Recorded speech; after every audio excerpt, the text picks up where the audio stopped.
এক কাপ চা, এটার কোনো জীবন নেই, কিন্তু এই এক কাপ চা আমাদের প্রাণ ফিরিয়ে দেয়। এটার প্রেমিকা হচ্ছে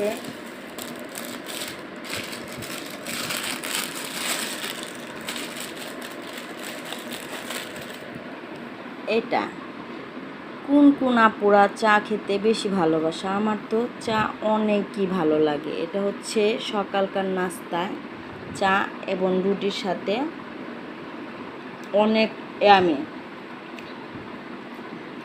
যা মজা লাগে বলে বোঝানো যাবে না। আর চা না হলে তো ভালোই লাগে না, চা না হলে তো ক্লান্তই কাটে না। চায়ে প্রাণ ফিরিয়ে দেয়। কোন কোন আপুরা আমার